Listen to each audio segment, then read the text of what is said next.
started the recording. It is Saturday, June 22nd, and today we're having Cathal lead and host the Dhamma Call. Right now, Dhammarato is currently in the hospital, but there's nothing to worry about right now. He's getting some much needed rest. And with that, I'll go ahead and let you take it away, Kat. Okay, yeah, I remember the first question was if I'm focusing on my breath and I have all of this dukkha, which you said was some kind of sensation in your head or just all of these bad feelings, what do I do? Something like that, right, Brian? That was the first question? Yeah, there's like kind of a solid mass I feel in like the center of my head. Maybe where my amygdala is, actually. Yeah, I think that's generally where craving is felt. When you actually feel where craving is, it's like in your head. It's like something is squeezing your brain or something like that. But when you're noticing that, I feel like, I mean, at least the only thing you can be concerned with is noticing the thoughts of disliking that feeling. Catching those thoughts and actually just like continually coming back to being okay with that bad feeling. But Dhammarato would usually like go into using the breath to sort of break apart these tensions. I know he mentions that a lot when there's feelings and heavy tensions in the body, to actually use the breath to break them up. But generally, when you're practicing, you really want to notice your mind's aversion to bad feelings around the body, and then you can explore your body quite a bit. That's something I think people don't do too often, is they actually don't explore their body enough to sort of loosen it up and break it up, like, you know, loosen all the blockages up and stuff like that. That can be maybe helpful too. And if people are concentrating too much on the nose or something, or the tip of the nose, that also seems to create tension in the head. And yeah, you can kind of play around with it. See if your abdomen is another place you can maintain that knowingness. So when you say like that focus, but that focus is quite loose and light, just like if you're looking at a tree or something, it's not too concentrated, it's just relaxed. You're looking at animals or something, it's very relaxed kind of focus. It's not, you don't want to push it too hard, you know? Keep it very relaxed. Okay. It's all about relaxing. So it's in Anapanasati. Like an easy focus. I saw a talk by Ajahn Chah, I think, where he says you just kind of have to you don't want to like exert any force when you focus. Like, you know, it's like looking at a girl or something, you know, like you don't have to force yourself to look at that, right? Yeah, something like that, I suppose. Depends what you're looking for. But yeah, it's very relaxed, you know, it's very relaxed. And the relaxation comes from that relaxed attitude, that you're not trying to get anywhere, because when you concentrate, it's usually because you want something. You want to get rid of something. And that's where you want to notice in Anapanasati. Like, what's your aversion? What's your attitude towards these feelings in the body? And if you have a lot of sati, you can notice there's always a thought or a memory associated with these feelings that come up that generally we don't catch. Like they sort of lump together in the mind, and then we end up with these feelings because we don't really see that series of thoughts or memories that trigger these feelings, because it's quite a bit of sati to have that ongoing. I found anyway. Okay, sounds good. Thank you. Sati.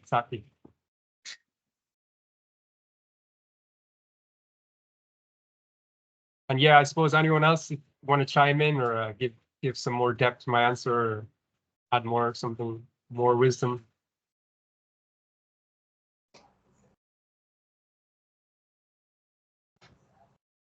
Okay, and the second question was something about what was it?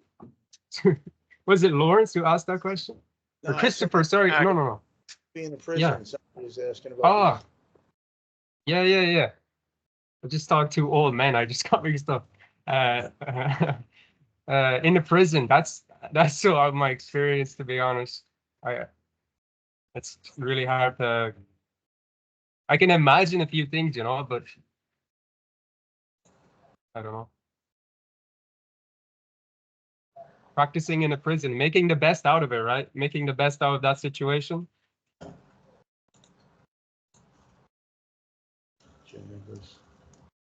There was a guy, Jarvis Masters, who was a Buddhist, who was in prison. He was on death row. He wrote a book. Yeah, maybe you can write his name in the chat and Christopher can have a look, something like that. Okay. Seems like a lot of people in prison become quite religious, you know, especially in American prisons, turn towards Jesus or something like that, you know, looking for salvation. And but Buddhism is probably not too common. I don't know. Jarvin J. Masters. I'm at work right now, but I thought maybe I could add a quick comment while I have a second. That might be like a general perspective for both questions. If nobody else is going to add anything at the moment. Yeah, so what I was going to say to the first question and to the second question is that we could always refer back to the Four Noble Truths to answer pretty much all of our questions, which is that, you know, what needs to be abandoned is craving. Craving gives rise to clinging. So we're essentially abandoning craving and clinging to get rid of the dukkha. It's like if we try to deal with the dukkha directly, it's sort of like spraying water on the smoke instead of spraying water at the fire. So it's always the craving that we need to be dealing with. And craving is, I think Dhammarato defines it really well, is wanting things that we don't have, wanting things to be different, wanting to change what's present.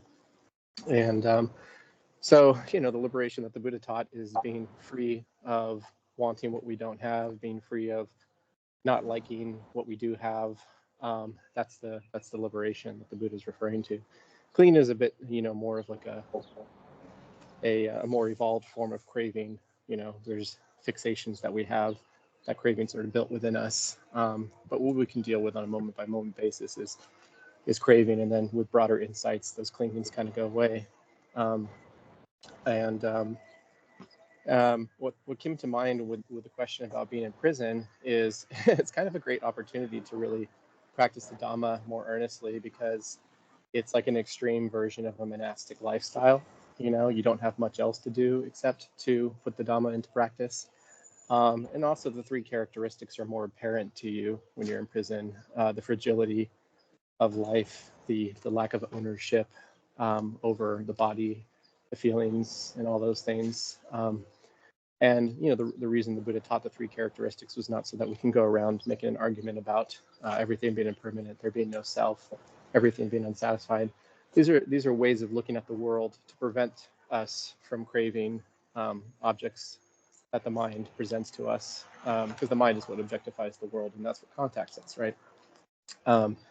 So I would say, being in prison, there's an opportunity to practice more earnestly. You know, the truth of dukkha. There's one level of dukkha, which Bhante Punyachi calls the insecurity of life, which is the fact that we have this deep feeling that our life is very fragile and insecure. And from the fear of the insecurity of life, we create all kinds of rites, rules, rituals, religions, belief systems, organize ourselves together, and then we fear people from different religions. But when you're in prison, you know, that insecurity is much more apparent. So the contemplation of dukkha is much more available. The contemplation of anatta is more available, because that's the fact that we don't really fully have control over the circumstances in life or what the senses present to us. We only have control over our attitude towards it. And when Dhammarato tells us to be okay with things as they are, that's the cessation of craving, because not being okay with things as they are is exactly what craving is. So those were my thoughts on those two questions. I thought I would step in and say that. Great. Yeah, thank you, Michael. You're welcome. And I guess I answered the third one, right? The one about you wanting to ordain, and you had the girlfriend, and you had some life situations. So does anyone else have a question or want to talk about something like that? Yeah, I just want to quickly circle back. I think Michael kind of already. Ivan's question. But you're trying to get out a full question, but I couldn't hear it exactly. Oh yeah, I typed it in the chat. Basically, it's just Ooh. Let's see. Can you read that? Basically, nothing to do is really extreme. It helps extinguish all sorts of craving. But like the nuance. Well, what do you mean? What do you mean by the nuance of nothing to do? Well, you kind of said it yourself. Right? Sometimes people have a misunderstanding of nothing to do. Right? They take it to a very extreme. Luckily, it has not occurred to me. But I'm just trying to understand. What would Dhammarato say?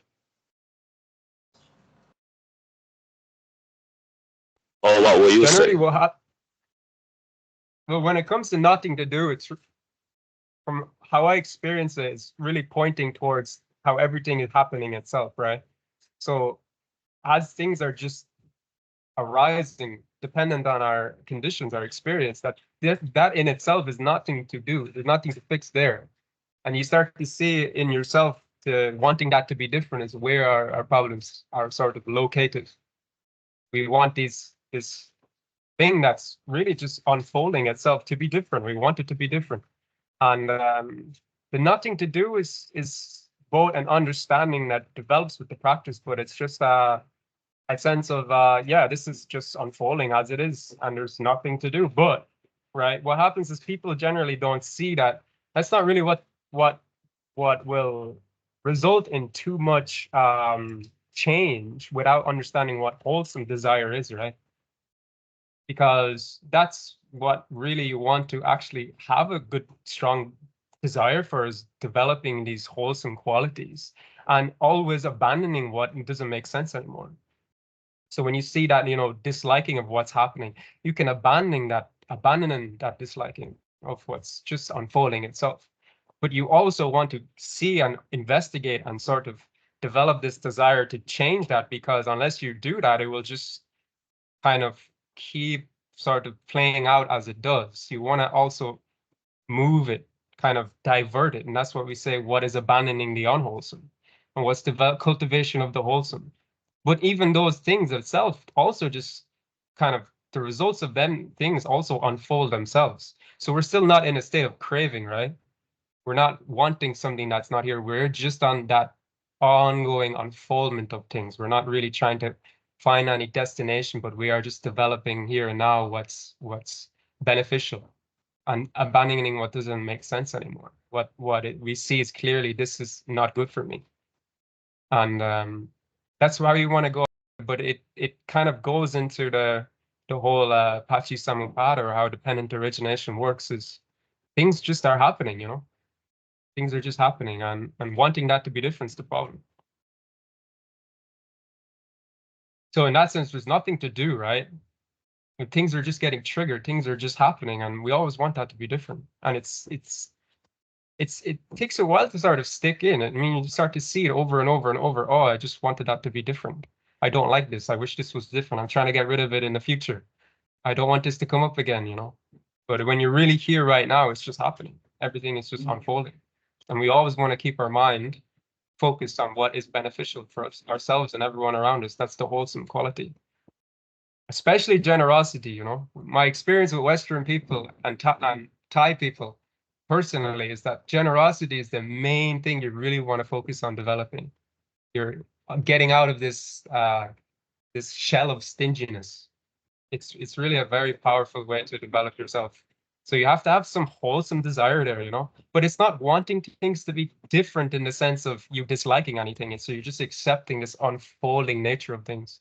But you're not like in a state of craving. Oh, whenever if I practice generosity, then I'll be satisfied. Actually, you could just like practice that while being okay with what's happening right then and there, and the results will come and come. And it's actually quite difficult to practice generosity. There is this feeling that just comes up from practicing generosity, right? So we're back to that, things are just happening themselves. This really stingy kind of this feeling you don't like comes up.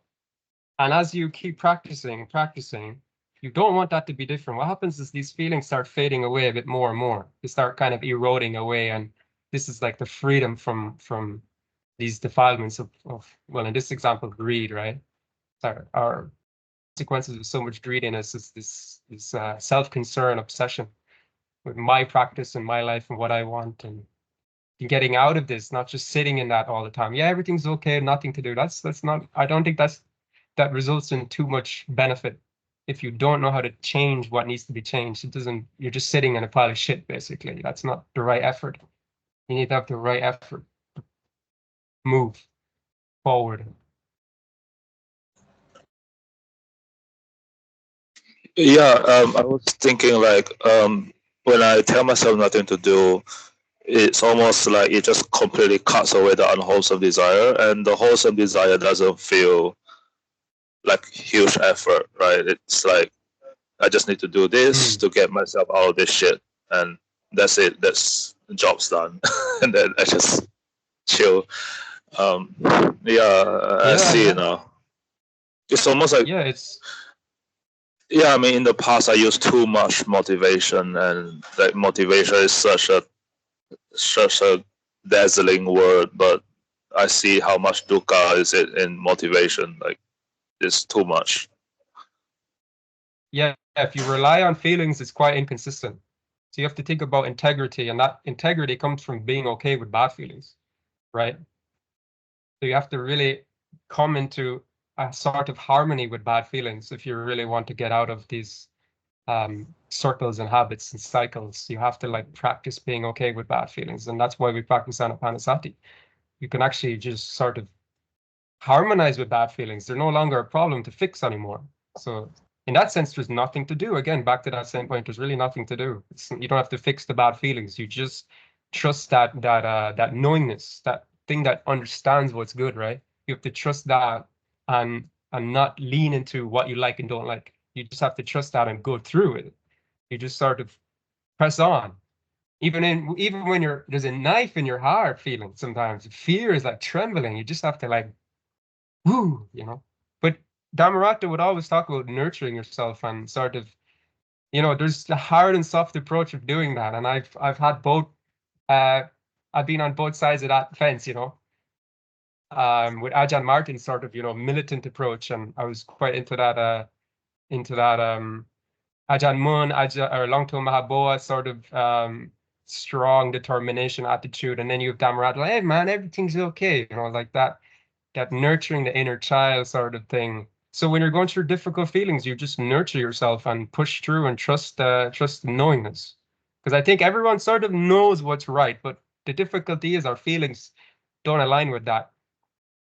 The defilements don't like what's really right. They just want to go in their own direction. They just want to get fed and be happy. But that doesn't make us happy. We have to get free from these things. But freedom is not easy. Freedom is real freedom from good and bad feelings is not something that's always going to feel good. You have to be accepting of that, It's not always going to feel good. Just accept it and that's it. There's nothing else to it. Can feel good enough. Exactly, yeah.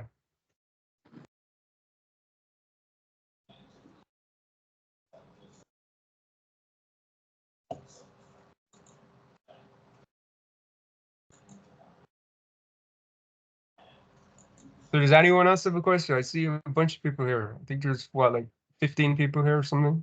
14.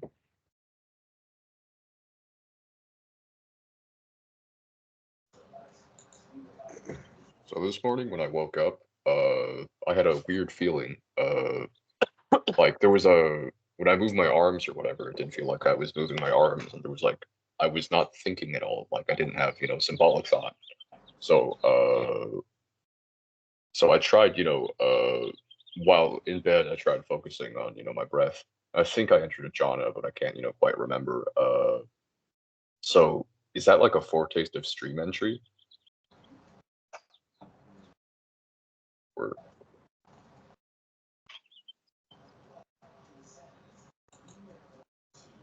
Not sure, to be honest. Not sure. okay. Anyone else have an idea? Are you asking if the first jhana is a no, taste of stream entry? I'm wondering if like the lightness, like the feeling that when you move your arms, there's no weight to it. There's no you're not causing it. It's just causing itself. Is that a foretaste of it? Is that what it's supposed to be like? Okay. I can confirm I don't believe I'm a stream enterer, so maybe there's a stream enterer here. Anyone? Raise your hand He's if you're a Buddha. trolling. Oh, Am I he's trolling? bro? trolling. No, I'm not trolling, man. Oh. I mean, I'm sorry I got like the silly profile picture, but I don't know. I'm just a silly guy, bro. I just like being silly. Yeah, no, it's okay. Yeah, don't even worry about stream entry right now. Yeah, just take it easy. You know, worrying about, oh, are we a stream enterer? Are we not a stream enterer? This is already an unwholesome thought. Worrying about, oh, am I an arahant right now? Am I going to be an arahant right now? Am I a Buddha? Am I going to be a Buddha? These are all unwholesome thoughts. We can throw those thoughts out. You know, one quote I heard recently on one of these Sangha calls, I believe it was a Zen quote, is Enlightenment? Thank God I don't have to worry about that right now. You know, what the Buddha taught was Dukkha Nirodha, taking it easy, putting the Dukkha down, getting rid of it. So just chill and know that everything's okay. Okay. Yeah. I'll try that. Yeah, that's the practice. And you can practice it right now.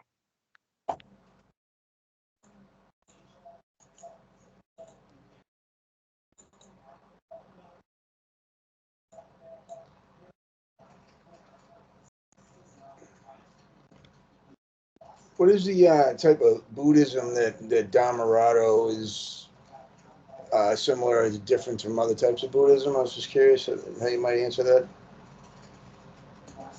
I can answer that, yeah. Michael could probably answer that as well, fairly well. But Dhammarato was in Theravadan Buddhism and what people call the Thai forest tradition in Thailand here. It's just the tradition that mostly looks at the early suttas rather than what comes quite later with all the other traditions. And he was a student in Wat Suimok under a very famous monk called Bhikkhu Buddhadasa. And yeah, this is all Thai forest tradition. And there's a bunch of other traditions that are, I don't know, I would say they're fairly, yeah, they have definitely different comparisons and different views. But what Dhammarato would say about other traditions is that they all have the nobility in them, but they are dressed up in culture, you know, like they're all dressed up in culture, how Buddhism was transported across the world. It sort of got dressed up here and it has this colors and this outfit, but it all has nobility. He would always say that about different traditions, even though they can seem like conflicting views. Yeah, it's he would usually say something like that, but he was a same tradition I'm in now, like this forest stuff in Thailand. Yeah, I guess I heard about it. Not only recently. I heard a little bit about Thai forest, and there was a guy who was sleeping out in the woods, and he was trying to figure out. He was a monk, and he was trying to figure out how to not get bitten by mosquitoes.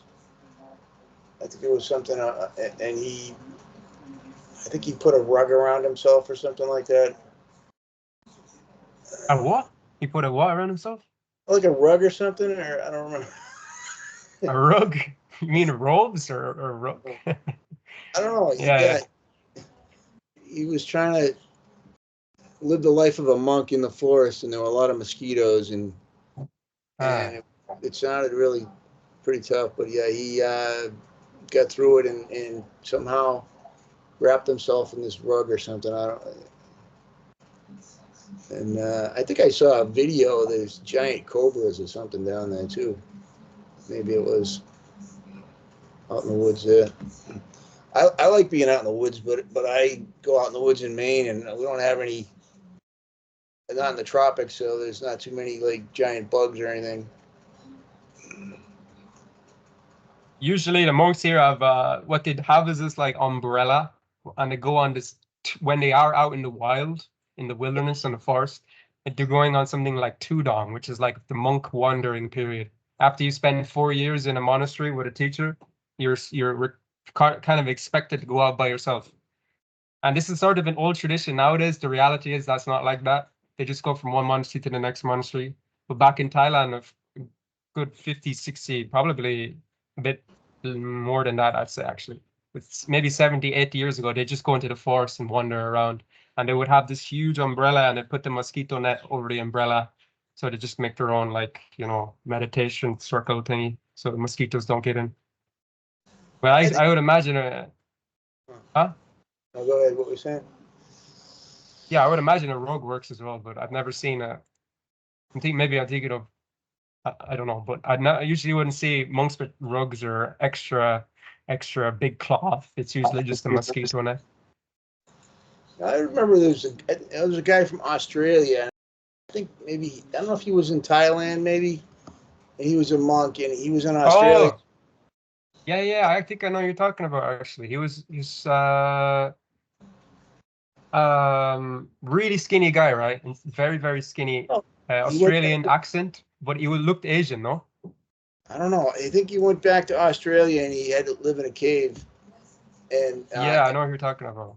And I know in Thailand, like people support monks by giving them food, but when he went to Australia, a little challenging because people wouldn't know what he needed something to eat, you know, and he's supposed to not eat anything until in the afternoon and stuff like that. And,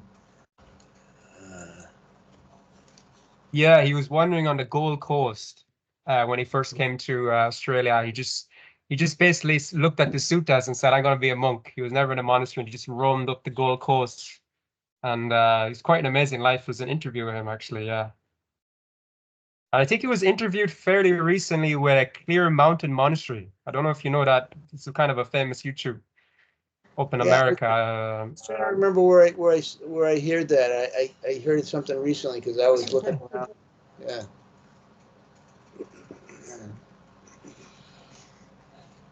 Yeah. Ivan, do you have a question? Yeah, I see. Sorry, I saw someone with the name Discord. Would you say trying to minimize the ego would help with practicing generosity? Well, yeah, definitely. Practicing generosity would, in itself, sort of minimize that sense of how the ego kind of responds to generosity. I mean, real generosity. Like usually, generosity, how I view it is, it's kind of relative to every person.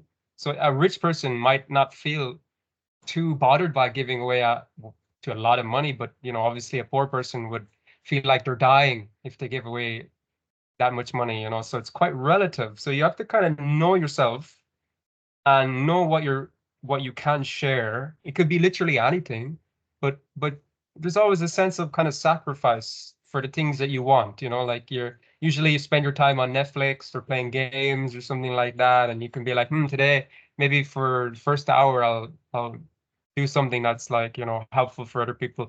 Dhammarato always talked about generosity as a result of good practice. That's the kind of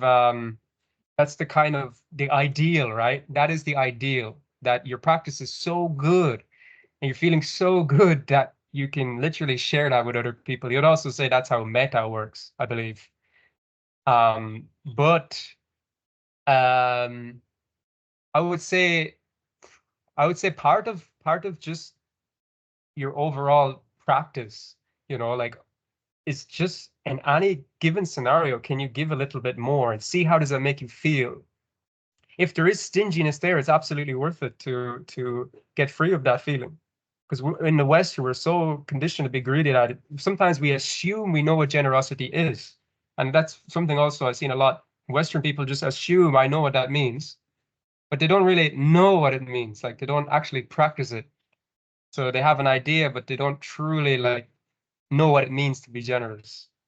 And I don't mean like you have to be like this sacrificing your life or something like that, but just giving extra time to share. Is that cutting into how does that make you feel? Just really explore it. I wouldn't have too much ideas. Just try to do it and see how it makes you feel. You will feel good like eventually, but sometimes you'll go through bad feelings because you don't want to give up. a lot of things, and this is where things we're attached to, you know. We can even just start with the time you have, just some time, and what do you do in your spare time? Well, you just sort of, you know, watch YouTube shorts or something. Okay, well, instead try something outside of that. See, there's always this disliking. I don't want to do that, but you do it anyway, and it kind of frees you. So it's another way to practice. More of an ordinary way in comparison to Dhammarato's way, but just in my experience of all the people I've met, I think it's completely worth your time. If you are new, you should go to the YouTube channel and watch. You will quickly get acquainted with the basics of practice. Okay, yeah. Sorry, Ivan, did you want to say something? Or you had your hand up? Oh yeah, I think you kind of answered that, but I was trying to think about like how can you be more generous? Can you expand on that? Like it sounds like a silly question, but you know you kind of answered that, right? Like it's kind of like the fruit of the practice itself. As you know, as the practice gets better, generosity seems to be like a default. But yeah, but still, I always feel like, you know, I could be more generous. Like you kind of said that, like, you know, just ask yourself what is some little things I could do today. I think that's one way to go about it. But is there any other way? Like I don't know. A lot of people need meditation, need to practice because those feelings are so in how you say, like encumbering. You know, they're so heavy actually. Like just giving up a little bit of your time is so heavy, like, because what we need to do with meditation is sort of free up our minds so we can actually sort of take action in a way. And you're gonna have to like just see it in yourself, like what's something you have that you can share. Maybe your practice is not so developed that you feel comfortable sharing. Someone said he was kicked from the call. Sorry. Let me, it's kind of distracting. Hold on. Whatever you can share, whatever's relative, whatever is sort of helpful, that will help your meditation itself. It helps your meditation. It has such a, you know, Ajahn Martin talked to me about this so many times. I asked him one time, what was the biggest flaw that Western monks had? You know, he was a monk for 18 years. He's always straight away went into generosity, and then he went into gratitude and respect. But number one was always generosity. And I know Dhammarato used to talk about this a lot more, but he does emphasize that result of good practice. But sometimes practice is not always going good. It's not always ideal. And even in these situations, you know, this is where we actually sort of end up in, we can end up kind of finding difficulty in staying on some kind of, you know, path in a way when practice is not working out ideally, and you feel like, oh, today I really want to do much. I don't really want to help anyone. Like, there's no real structure to it. It's just like, oh, I feel good. I want to do it now. Yeah, Bante Jason was his name. I remember now. But a lot of, because we're usually just acting on our feelings. When practice is not going well and you don't feel so good, you're generally just, you can just drop the ball in many cases. And when you just sort of trust in something, some practice or something that you can do, share your time with, even if you don't feel like it, it always is worth it. In my experience, there's always this strengthening kind of element to the practice overall. It sort of strengthens it, that even when you feel bad, you can do that. It really develops the attitude of like plowing through. Even when you feel bad, you still can do the right thing. It's not something I would undermine or undervalue because we have ideals about, oh, only when our practice is going amazing, then we can share. You could see it in all across the board, how the kilesas work, the defilements. You can see it all across the board in all actions. And in I mean, this is the practice, I would say, in itself, you know. Like when you say you want to give away something, but there's a dislike, there's a grasping, can you let that go? And this is part of the practice. You can do it anytime. You don't have to even look out for it too much. It just sort of is there if you look. If you have the sati, you could see it's somehow happening quite a few times throughout the day. But if you really have no idea, yeah, you could sit around and think about it, I suppose. Isn't that a plan third something. meditation is to be aware of your emotional state, and as you observe your breath, you observe whether your emotional state is positive, negative, or neutral. Does that sound right? Yeah, I would say so. Part of it, yeah. I mean, we have these bad feelings come up, we have good feelings come up. What we really want to see in our sati is do I dislike this? Am I getting caught up in my disliking? Do I have underlying intentions that want to get rid of this? Let's really see it clearly. Is this really okay? And there's always this knowingness. There's always this confidence that, yeah, this is really okay. And the same with the good feelings. Like you can know that you really are okay with this. Like this is really good enough. It's sort of a clear saying that there's none of these underlying intentions that really are there to get more of something and get away from something. So the clear saying with this sati, just really seeing things. If I'm aware of my emotions and then I think, oh, my emotional state is this, then I start to think, oh, that's interesting, like, or why is that? Or sometimes it just causes it to change from negative to just by realizing that it's negative, like, but not always, I guess, but. Yeah, just seeing the feelings as feelings. And we sort of strip away the labels and the stories, and it's really not a big deal. It's like coming back to that everything's okay. There's really nothing to fix. These feelings are just sensations, experiences.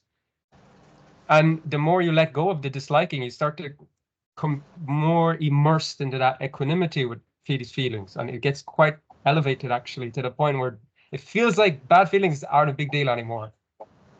To a point.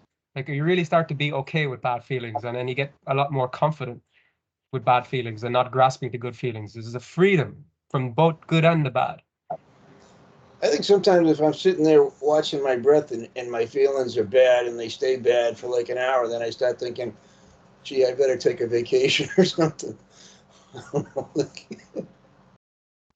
Buddhadasa would always say, or Michael can maybe, if I'm paraphrasing this, if what you're doing isn't working, take a look and try again. Something like that. Isn't that a famous quote? I think I'm paraphrasing it. So we always want to make sure, it's always good to see what is it we're doing? What do we want?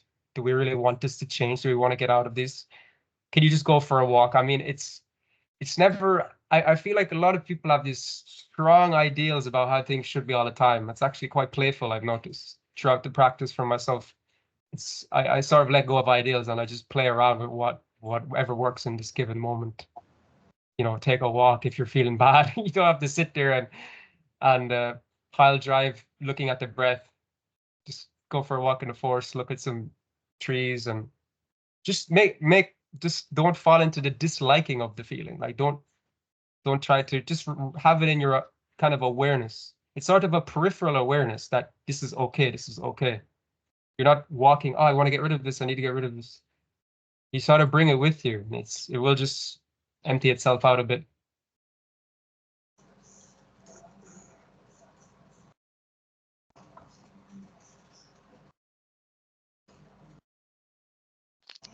Yeah, just remember that the practice works best when we repeat it over and over again. And, wholesome thoughts, like Cathal was saying, it's good to be playful with them.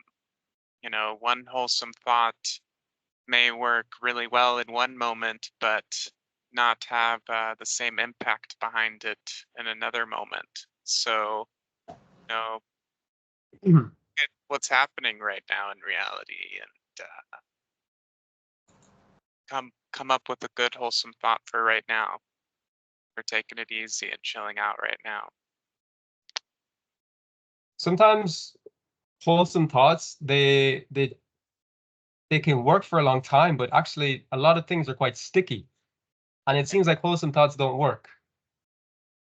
And when you look at the sutta, the removal of distracting thoughts, there's quite a kind of a list of advice, or let's say something like that, that you can actually, if something is coming up in your mind and it's sticking over and over and over and over, and you're pile driving these wholesome thoughts, but it just doesn't really work. I mean, even most of the time you can just see a thought and it will just fade away. But then some thoughts will come back over and over and over, and then you can start gladdening the mind, getting the mind sustained on something wholesome. And then even sometimes it just seems not work. And then we can kind of go into like contemplating out. What is that craving really poking me towards? I mean, is this really worth it? You have to start to break it down, really investigate the downfall of it, really drill it into the heart that this is painful. It can appear so deceptive. This is the nature of these things. It can appear very deceptive, and you have to sort of drill it into your heart. That's not worth it. And it's quite a practice. I mean, even the very last advice the Buddha had in that sutta was to like literally, I think it was like clench your teeth, your jaw, and drill or beat down the unwholesome mind with the wholesome mind. Sorry, the bad mind with the good mind, whatever translation. So we try not to start with that, right? But you should be gladdening the mind in most cases, but depending on whatever comes up, whatever defilement is sort of and try to entangle you, you can also think about contemplating it out. What is it really there? Like what is this, really just see it for what it is. It's always results in just letting go and not caring. That's not worth my time. That's what we really want to come to, the freedom from craving is just like, yeah, I don't care. Not even a little bit of me cares. Sometimes you could get a sense of, oh, you've let this go, but really it's sort of there. There's still like inclination to it. But actually, if you really drill it into the heart, there's like a total cleansing of care. You just or inclination to go into it. You just stop caring completely. That's what you really want to get into.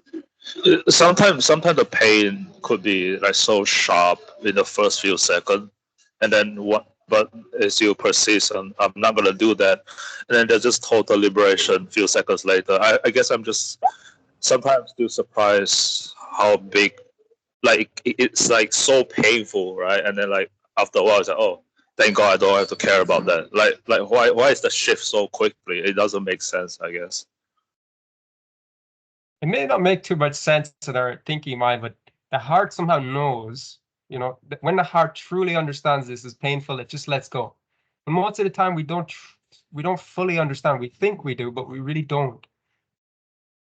And this is where you can discern your thinking, analytical mind, and your feeling part of your mind. And when you really understand it, just sort of lets go.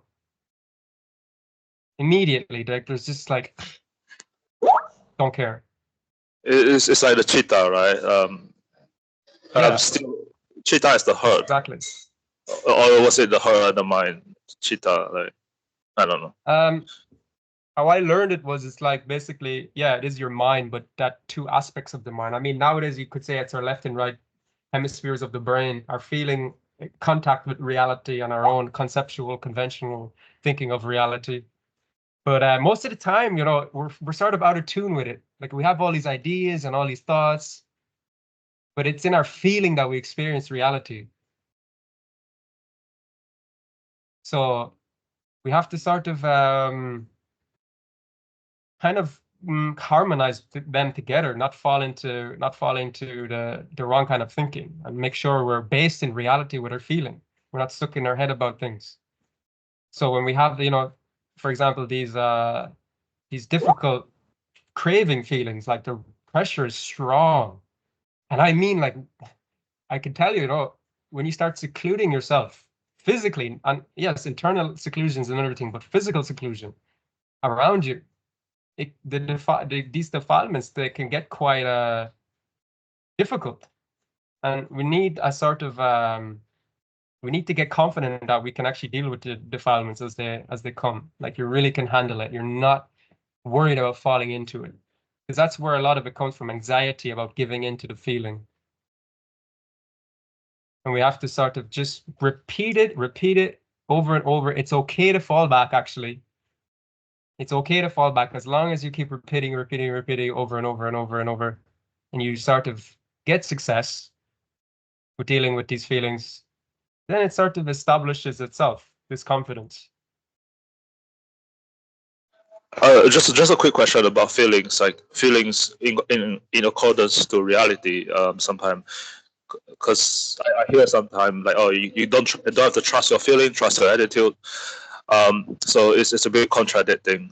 Well, I say contradicting because my logical mind thinks it's contradicting, but my heart not understand what it really means.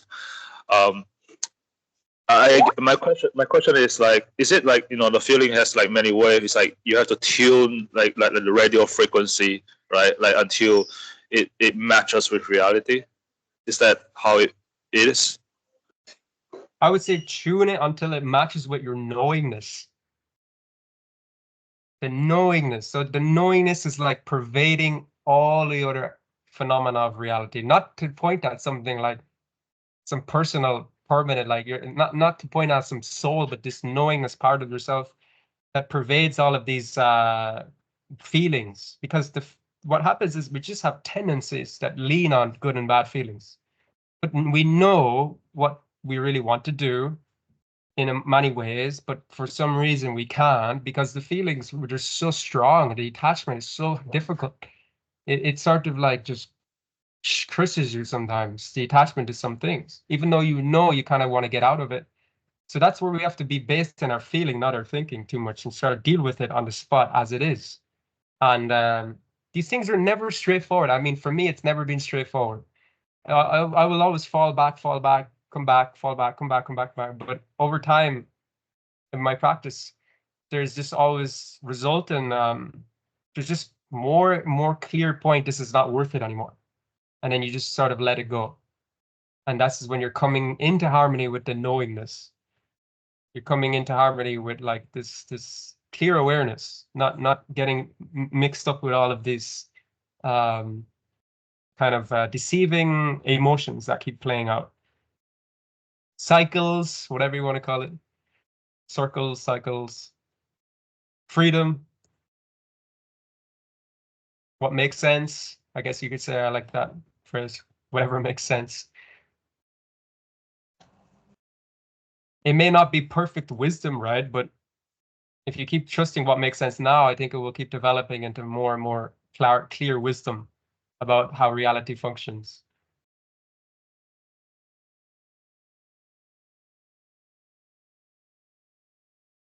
Yeah, that makes sense. I guess I was just sometimes when I trust myself, I took the failing personally.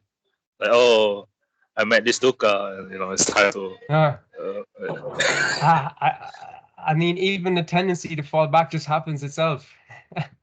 not to victimize yourself, but when we talk about things just unfolding themselves, that tendency to fall back also just unfolds itself.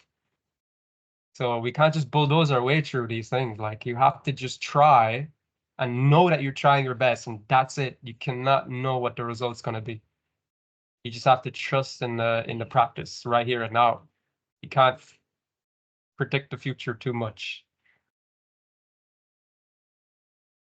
And it's difficult when you're surrounded by all these things, It's difficult. One person said to me, there's a dukkha of the householder life and there's the dukkha of the monk life. It's they both have their challenges and they both have their benefits in a way. But my experience is when you get away from everything physically, you can really see it clearly what's happening. It's very amazing. Like just taking a hike from everything for a while. Man, it's really nice. Even just like going to the woods or whatever.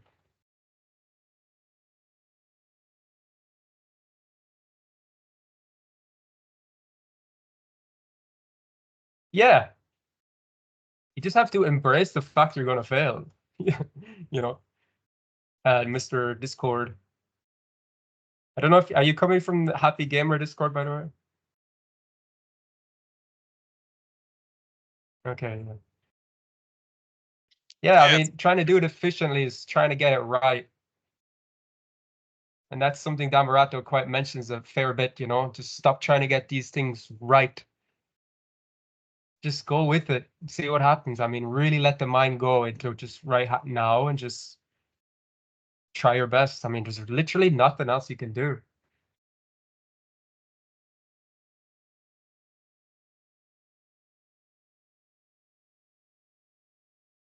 Yeah, sorry. Anything else worth Someone doing? says- Yeah, yeah.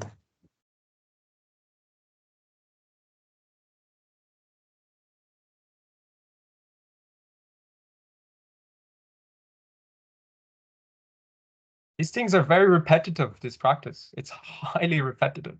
I would say it's nothing but a repetitive practice. But it's enjoyable, you know? It's very enjoyable. There's immediate benefit to doing this. Just even gladdening the mind, there's immediate benefit. If you find the right wholesome thought, there's immediate feeling of relief in that case. And it just sort of ramps on itself. So we can never get things right the first time. You just ramp it over and over and over. Yeah, Dylan wants to say something. How do you distinguish between apathy and acceptance? I feel like it can feel similar sometimes to think, oh, I don't care anymore, but technically you are actually just trying to escape it or avoid it. Yeah. Redirection, which I've done many times before. I've seen this a lot too, and I noticed I used to do it a lot more too. It's actually it's quite a deceptive excuse to have, to accept your flaws without wanting to change them. It's like accepting, yeah, like it's quite a subtle thing sometimes to explain. Actually, I find it even hard to explain. It's like, you know, it could be better, but you're settling. Basically, you're settling for what's less than what it could be. And that's really apathy. It's like you're kind of just, yeah, this is it, but it could be so much better. Our practice could be so much better, but we don't really do anything. We say, oh, this is okay, like this is enough. It's like just an excuse, really. Like if you see how it plays out in your mind, it's usually an excuse not to keep the ball rolling. And this is how the defilements work. They're very deceptive like that. They're just like excuse factories. They have one excuse after another why you shouldn't do this, why you should do this, why you should, they just sort of work in this binary mode. And you have to see it like that, see how it works, that these are just excuses. And well, acceptance in that case would be like, you accept where you're at, right? This is good enough, actually. This is amazing where you're at. You accept that. But it can be better, so you keep practicing, you keep improving. But it's not coming from a sense of I hate myself and I need to get better or something like that. Or it's not coming from that texture or that place of I really hate this, dislike this. It's actually kind of a loving thing. It's like wanting to see your puppy grow up and be healthy and strong. It's not wanting to change it out of I hate this. It's like, oh, it's actually quite exciting. Let's see how good this can get. That's acceptance. Like you really accept where you're at, what you are in any given moment, just is what it is, right? It's really acceptance. It couldn't be any other way. That's deep acceptance. But we don't change it from, oh, I want this to be different because I don't like it. It's nurturing, right? So, if that puppy example, it's like we don't just accept the puppy and then let it starve to death. We accept the puppy, give it food, give it toys, pet it, take care of it, right? Same thing with the mind. What arises in the mind, we can nurture it.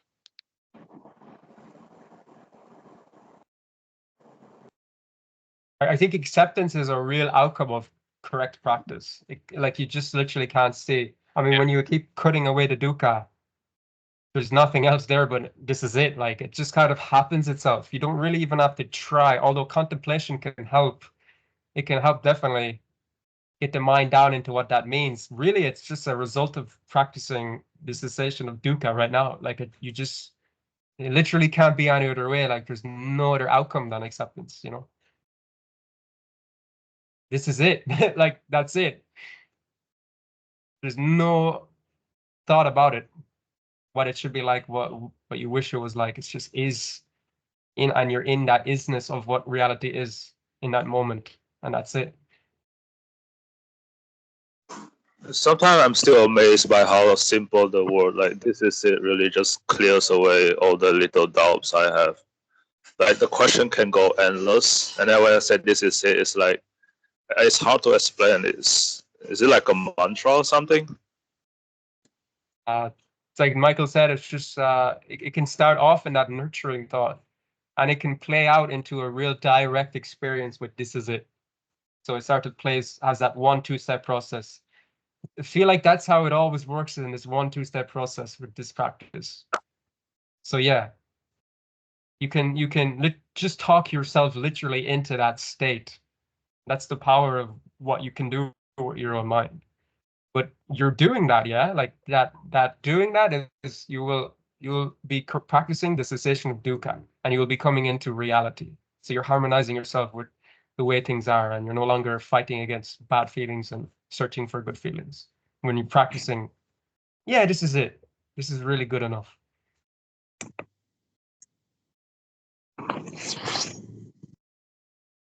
You can't change the mind.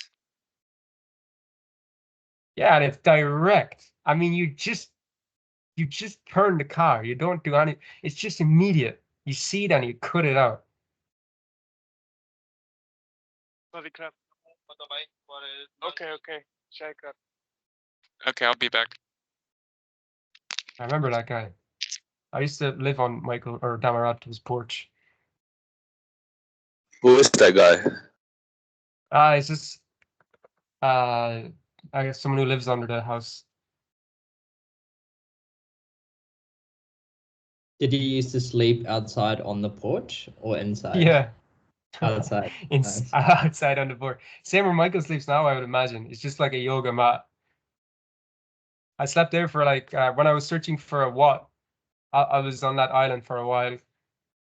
Yeah, I was just sleeping on outside 2 or 3 weeks last year. Were there many mosquitoes? Yeah, it was hard, like, because you have to sort of tune yourself into Dhammarato's vibe, which is like everything's okay, but it's like, yeah, everything's chill, and it's like, is it really for me? I'm not at that level. I really need to get, these mosquitoes. I want to clean this. I want to have clean water. Dhammarato is so radically accepting everything. It's kind of amazing. What do you do about the mosquitoes? I used to light a coil, and there used to be the fan Dhammarato uses, and I would just blow the smoke from the coil into my where I was sleeping on his porch. But sometimes it would just like burn out, and then I'd wake up with mosquitoes biting my ass. It's like, yeah, not ideal. It's like About the water? giving you some hickeys. Yeah, I'm still at work. I just wanted to pop in just real quick just to say something, because I've been working and listening to you guys talk, and listening to the Sangha just flowing on so effortlessly. And I got some customers in there waiting for me, but I just wanted to say that I'm just so heartwarmed by the profundity of the Sangha that Dhammarato has created. And we have so many popular Dhamma teachers on YouTube. I'm not going to name them all, monastics and lay people alike.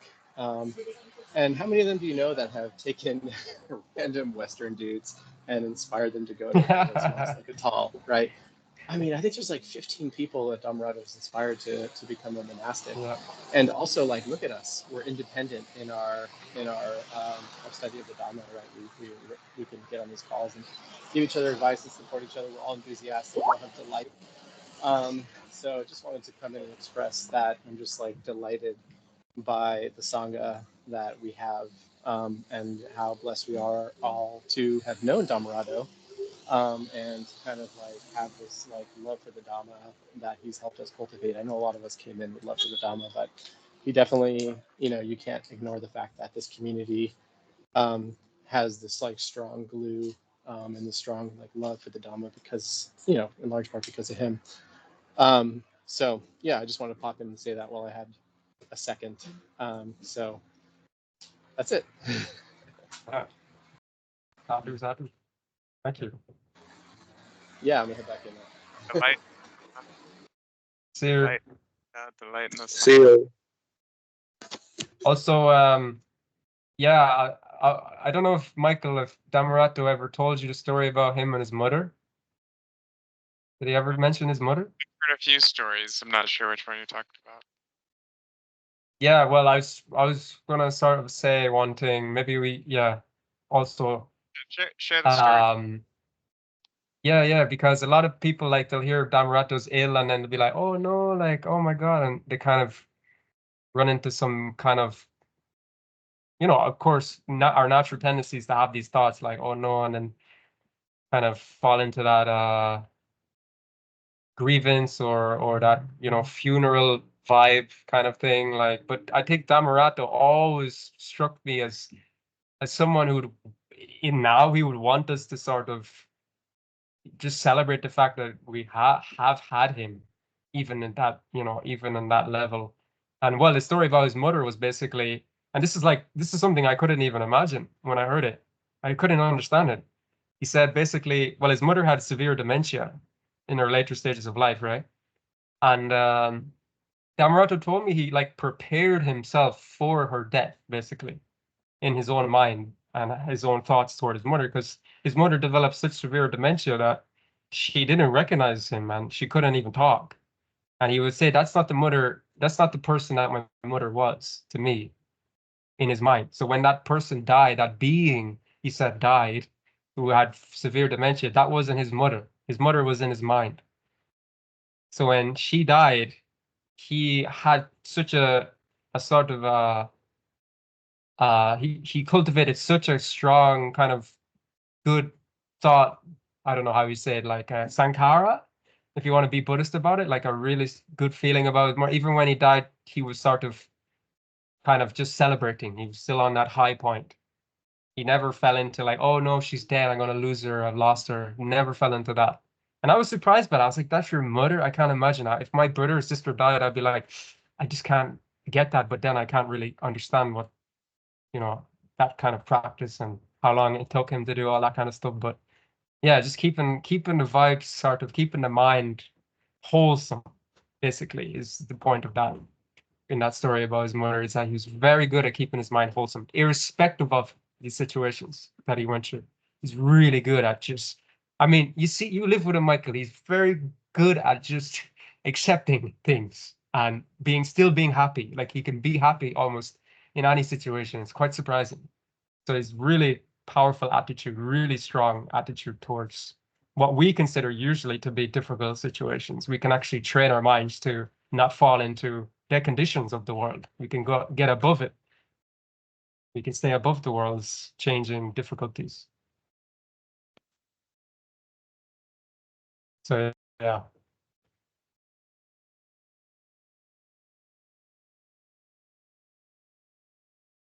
Yeah, that was really well put, Cathal. Thank you. Yeah, so I suppose if there's no more questions, we've hit an hour. Unless anyone else wants to say something. Well, Dhammarato's not here because it means the first time I think he's ever been. The first time I remember since I've joined these calls, he's ever actually been away from the calls. If anyone wants to say anything or any questions, I guess we could just peace out. Reminds me of the transient nature of existence, which is something you can meditate on, but it's kind of difficult sometimes. But everything's transient, right? So, and your life is transient, and like I guess maybe death is transient, maybe in a way, because you might end up as being a skeleton, and then the sun's going to blow up, and the whole thing will be gone, and it's kind of beyond comprehension. But it in a way, like, well, if you're experiencing something negative, and then you're like, well, it's just transient, like, like, but yeah, it's very abstract, I think. Yeah, even towards death, I remember Dhammarato say, "Well, I can't wait to see what happens." He never, he doesn't really have an idea of what death is, or the next life or anything like that. He's just like, "Yeah, what the hell's gonna happen? I'm so excited for something so new." I remember he said that to me. Yeah, it's just that attitude. It's really the right attitude. I mean, it's a kind of attitude I hope to develop myself. Hello, guests. We're just about to wrap things up here. If anybody doesn't have anything else to say, I'm going to go ahead and stop the recording.